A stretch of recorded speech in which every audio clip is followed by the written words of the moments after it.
इथे मी मोठी कोलंबी घेतलेली आहे, 4 मध्यम आकाराचे कांदे बारीक चिरून घेतलेले आहे। इथे मी 3 मध्यम आकाराचे टोमॅटो बारीक चिरून घेतलेले आहे। टोमॅटो अशी लाल रंगाचे घ्यायचे। इथे मी 10 ते 15 लसणाच्या पाकळ्या चेचून घेतलेल्या आहे। बटाटा आणि हिंग घेतलेले आहे। बटाटा ऑप्शनल आहे, पण खरंच चटणीमध्ये खूपच छान लागतो, असं बारीक चिरून घ्यायचा। आता इथे कढईमध्ये मी तेल गरम करून ह्याच्यामध्ये लसणाच्या पाकळ्या परतून घेतलेल्या आहे। असं एकदम लसूण असे आपले ब्राऊन झाले की त्याच्यामध्ये कांदा आणि बटाटा जो आहे तो एकत्र घालायचा आणि ह्याला चांगलं असं तेलामध्ये परतून घ्यायचं। आपला कांदाचा जो कलर आहे तो चांगला चेंज झाला पाहिजे। आता इकडे मी हिंग घातलेले आहे, कारण मी हिंग घालायला विसरलेली। तर हिंग तुम्ही जेव्हा लसूण घालता त्याच वेळी तुम्ही हिंगही घाला, पाऊ चमचा घालू शकता।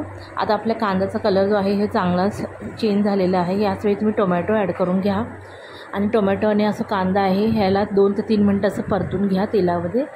आता ह्याच्यामध्ये आपल्याला काहीच वेगळे मसाले नाही घालायचे आहे। तुमच्याकडे जो पण मसाला तुम्ही रोज वापरता तो घालू शकता। मी ते हळद आणि 2 चमचे मालवणी मसाला घातलेला आहे। कारण माझा मसाला एवढा तिखट नव्हता, म्हणून मी 2 मोठे चमचे मालवणी मसाला वापरलेला आहे। आता तुम्ही बघू शकता ही चटणीला मी 10 ते 15 मिनटं बारीक गॅसवर असं शिजून घेतलेलं आहे। ह्याला चांगलं तेल पण सुटलेलं आहे। आता याच वेळी आपल्याला कोलंबी ॲड करून घ्यायची आहे, ठीक आहे। आता मी ते कोलंबी ॲड केलेली आहे आणि या चटणीमध्ये चांगलं असं एकजीव केलेलं आहे आणि मी ते 1.5 चमचा मीठ घातलेलं आहे। चवीपुरतं मीठ घालायचं, परत ह्याला असं एकदम मिक्स करून घ्यायचं आणि ह्याच्यावर ढाकण ठेवून ह्याला पाणी सुटेपर्यंत ह्याला शिजून घ्या, ठीक आहे।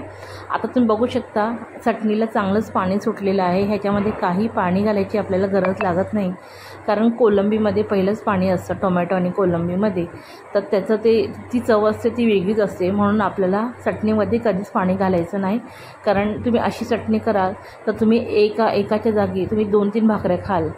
तर मंडळी, तुम्हाला जर माझी रेसिपी आवडली असेल तर लवकरात लवकर माझ्या चॅनलला सबस्क्राईब करा आणि माझं चॅनल 500 सबस्क्रायबर पूर्ण करून दे अशी प्रार्थना करा। धन्यवाद।